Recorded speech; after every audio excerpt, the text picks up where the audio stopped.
हम आपको ये बताएंगे कि क्या इजराइल ने हमास के साथ समझौता करके आतंकवाद के साथ समझौता कर लिया है। ये पूरी दुनिया को असल में चिंता में डालने वाली बात है। आज बहुत सारे लोग तो इसे सफलता मान रहे हैं, इसे शांति का समझौता मान रहे हैं और कह रहे हैं कि चलिए ये खून खराबा कुछ दिनों के लिए तो रुका और ये एक अच्छी बात है क्योंकि इससे शांति स्थापित होगी। लेकिन इसमें एक और संदेश है और संदेश ये है कि क्या हमने आतंकवाद के सामने घुटने टेक दिए हैं। इस समझौते में इजराइल और हमास के बीच कुल 3 बड़ी बातों पर सहमति बनी है, जिसमें सबसे पहली शर्त यह है कि हमास तभी इजराइल के 50 बंधकों को रिहा कर देगा जब इजराइल की सरकार अपनी जेलों में बंद हमास के 150 कैदियों को रिहा करने के लिए तैयार होगी।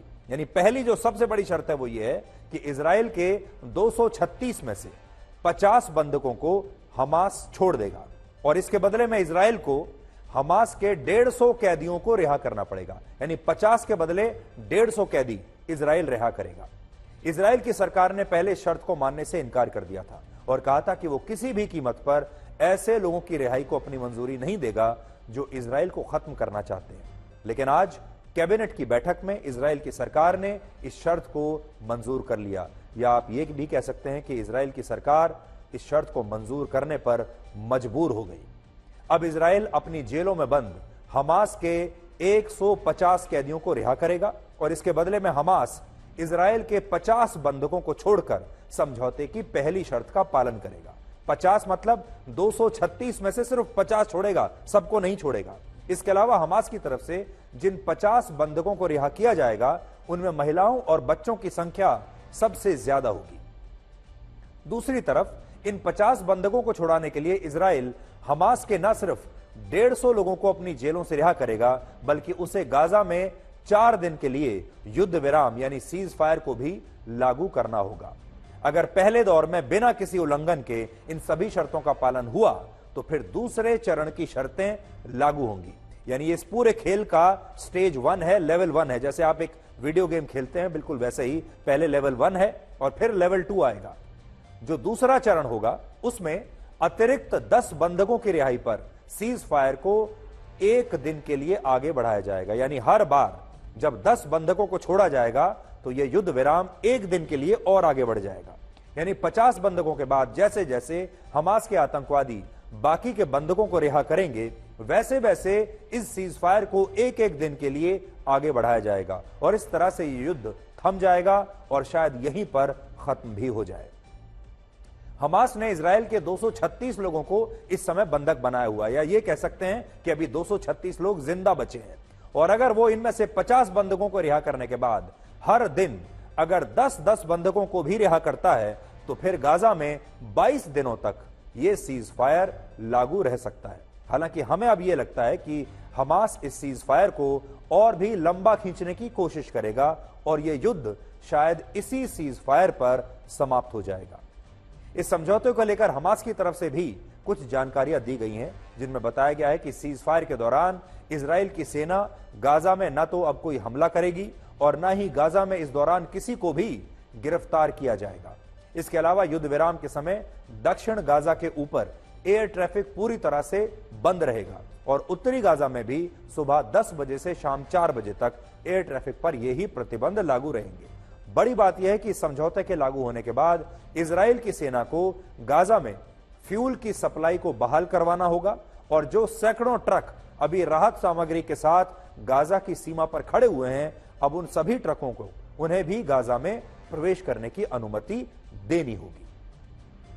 हमास का कहना है कि इजराइल ने इन सारी शर्तों पर अपनी सहमति दे दी है, लेकिन अगर इसके बाद भी इजराइल इन शर्तों का उल्लंघन करेगा तो फिर हमास इस समझौते को तोड़ देगा। आज हम आपको भारत के एक ऐसे मुस्लिम नेता का बयान सुनवाएंगे जिससे आपको पता चलेगा कि भारत में मुसलमानों के खतरे में होने की जो थ्योरी है वो कितनी झूठी है।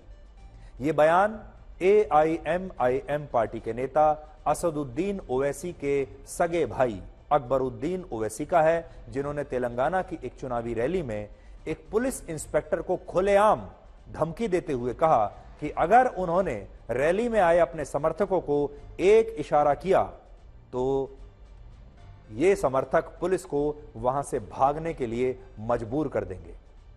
इस पुलिस इंस्पेक्टर की गलती सिर्फ इतनी थी कि वो अकबरुद्दीन ओवैसी को यह बता रहा था कि चुनाव आचार संहिता के तहत इस चुनावी रैली में भाषण देने का समय समाप्त हो चुका है, इसलिए उन्हें अपना कार्यक्रम अब रोक देना चाहिए, अपना भाषण रोक देना चाहिए। लेकिन इसके बाद अकबरुद्दीन ओवैसी ने कहा कि उन्हें रोकने वाला आज तक कोई पैदा नहीं हुआ, और यह बात वो उस देश में कह रहे थे जहां के मुसलमानों को बात बात पर खतरे में बताया जाता है और डरा हुआ बताया जाता है। और अकबरुद्दीन ओवैसी ने जब पुलिस को सरेआम ये धमकी दी, तब उसी पुलिस के सुरक्षाकर्मी, उनके अपने सुरक्षाकर्मी उनके साथ बंदूक लिए खड़े हुए थे, जिनका इस धमकी को सुनकर शायद खून जरूर खौल रहा होगा। लेकिन हमारे जो पुलिस वाले हैं, जो कि अकबरुद्दीन ओवैसी की ही सुरक्षा कर रहे हैं, ये मजबूर होंगे, क्योंकि ये संविधान से, ये कानून से बंधे हुए हैं।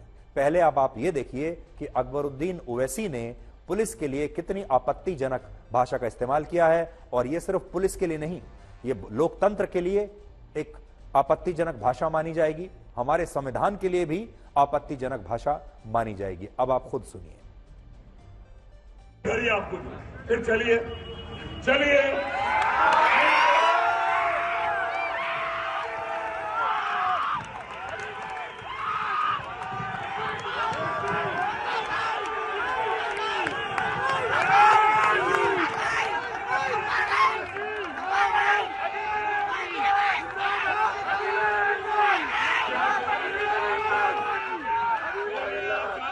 बात सुन के समझे के कमजोर हो गया। हिम्मत है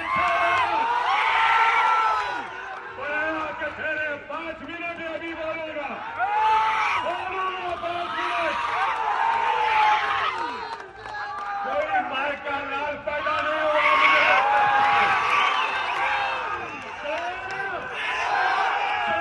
गुड्डा बता दो, इशारा कर दिया तो दौड़ना पड़ेगा।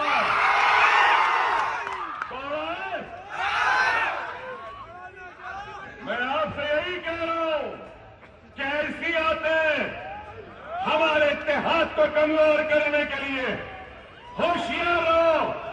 ये चाहते हैं कि अकबरुद्दीन ओवैसी से मुकाबला करने वाला कोई नहीं है, तो ये लोग कैंडिडेट बनकर आ रहे हैं। आ जाओ, देख लेते हैं तुम जीते हम।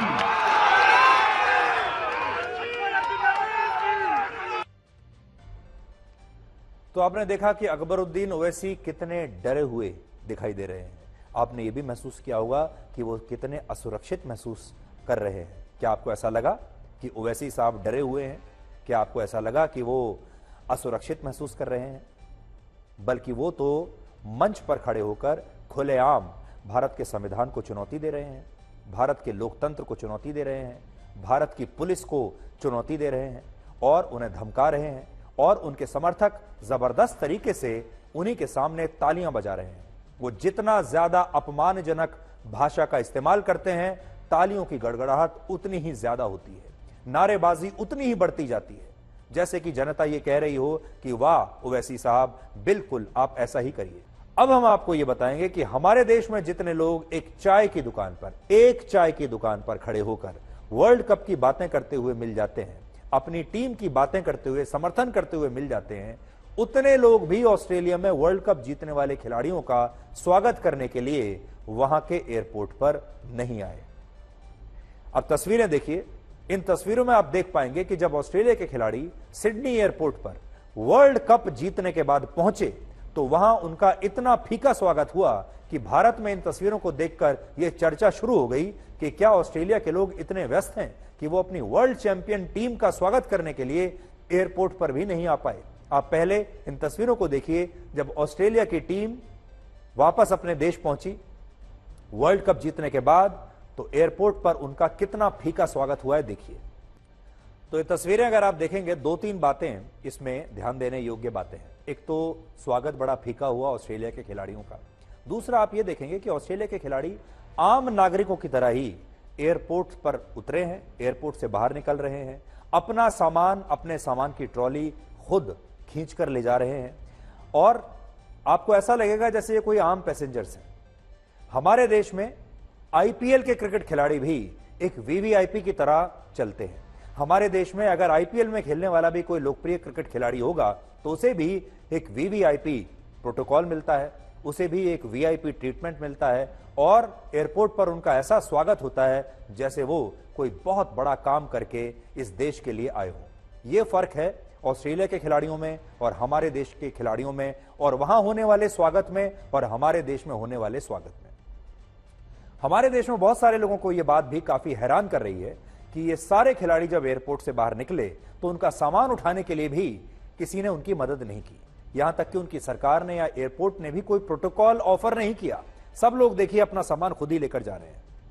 ये सारे खिलाड़ी स्वयं अपना सामान और बैग्स लेकर एयरपोर्ट से बाहर निकले, जबकि हमारे खिलाड़ियों की ऐसी तस्वीरें आपने शायद ही कभी देखी होंगी। और देखिए, इनको ना तो कोई सेल्फी के लिए परेशान कर रहा है, ना कोई इनके साथ फोटो खिंचवाना चाहता है, ना कोई इनके ऑटोग्राफ लेना चाहता है, ना ही कोई इनसे हाथ मिलाना चाहता है।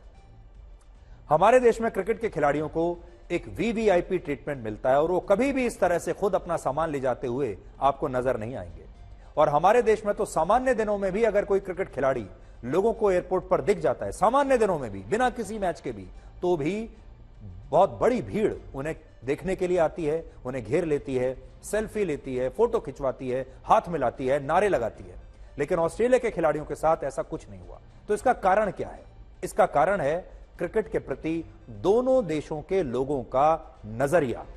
भारत की तरह ऑस्ट्रेलिया में क्रिकेट का खेल एक धर्म नहीं है और वहां भारत की तरह क्रिकेट खिलाड़ियों को भगवान नहीं माना जाता। वहां अगर कोई खिलाड़ी अपने देश के लिए वर्ल्ड कप भी जीत ले तो भी वो एक प्रोफेशनल क्रिकेटर ही रहता है, जबकि हमारे देश में क्रिकेटर्स को भगवान बना दिया जाता है।